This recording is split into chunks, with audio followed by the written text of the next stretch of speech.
Hi, my name is Sarah, and I really like dystopian books. Like, a lot. And I really like talking about dystopian books.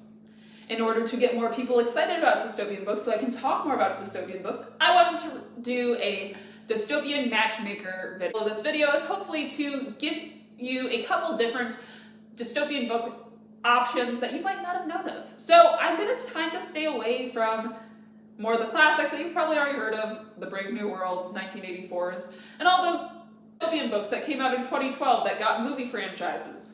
How this is going to work is I'm going to give a quick prompt and then talk about the book that I have for that prompt. For example, my first prompt is, you still think about your childhood crush. In that case, I would recommend Kazou Ishiguro's Never Let Me Go. This book has all of the vibes. Nice and wispy and atmospheric. You have 3 different children who grew up on an orphanage in England during the middle of the 19th century. You have this sinking feeling and dread just from the first couple pages, and the mystery of what makes this dystopian really unravels throughout the course of the book. My second prompt is, if you've ever started the sentence with, well, when I was on study abroad, might I recommend Vagabonds by Hao Jingfang? A Chinese sci-fi book that also has all of the vibes.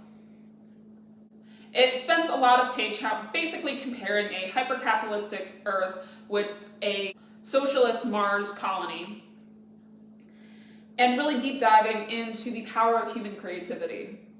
This also has a much more literary tilt to it, so readers beware if you're not somebody who's big into literary fiction.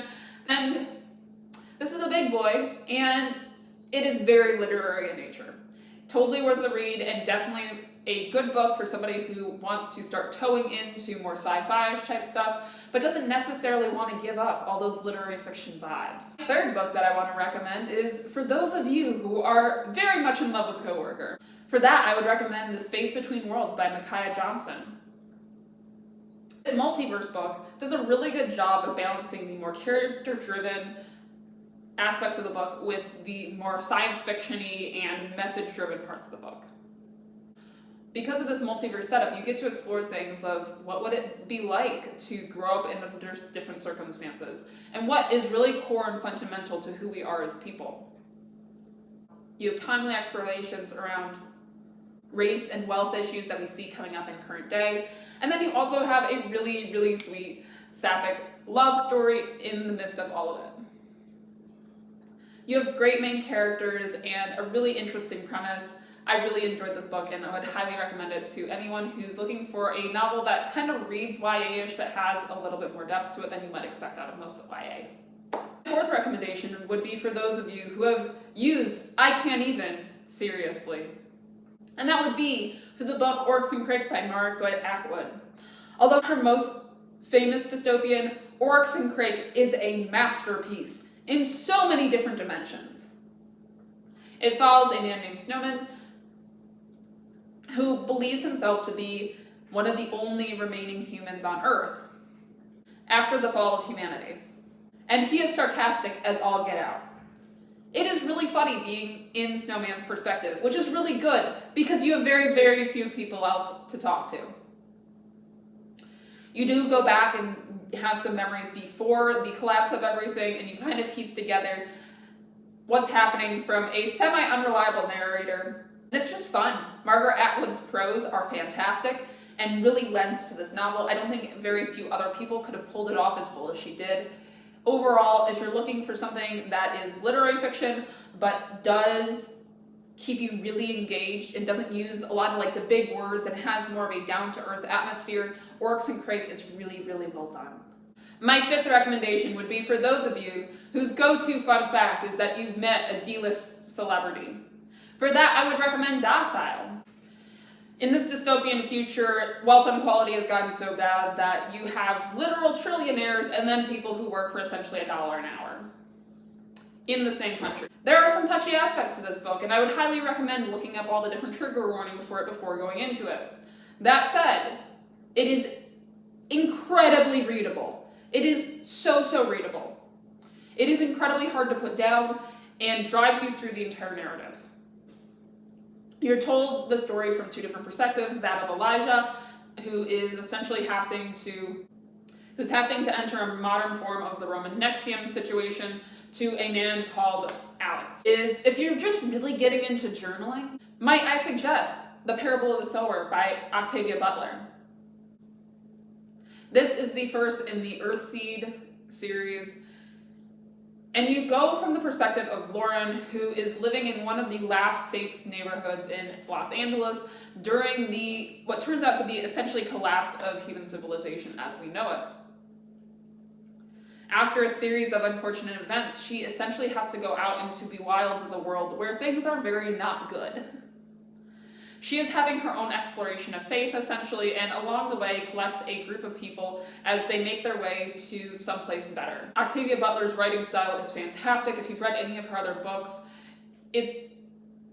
they're intensely readable and have interesting narrators. Lauren as a narrator and as a perspective to go from feels very different than a lot of dystopian protagonists. If you like Oryx and Crake, I actually think Parable of the Sower would be another really good pairing. My next recommendation would be for those of you who are looking for your next calling in life. Might I recommend The First Sister? This book takes a lot of the themes that you have come up in The Handmaid's Tale around sexual exploitation and marries that up with a really interesting space atmosphere for these characters to play in. You follow a couple different perspectives throughout this novel, and they all end up coming together in the final scenes of the book, even from all these different, very disparate places. There were some elements of this book that I think could have been handled a little bit better, but overall I think it does a really good job of marrying pretty interesting commentary with a fun world to read about.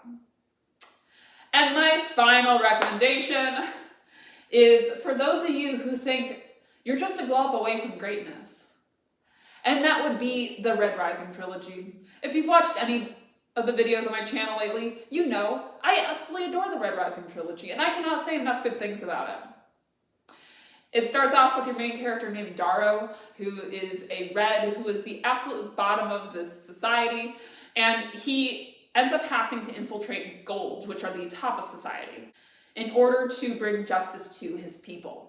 The first book in this series has a very cool battle royale setup, and then from there you essentially get these mind-boggling, absolutely fun space battles that are done so incredibly well with a whole cast of really, really interesting secondary characters.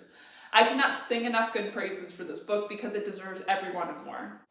With that, I hope you were able to get some interesting dystopian recommendations. I honestly really enjoyed making this video, and I probably will do another one eventually.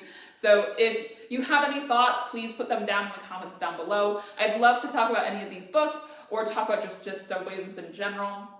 If you enjoyed this content, please think about subscribing. Otherwise, thank you so much for watching. I hope you enjoyed the video.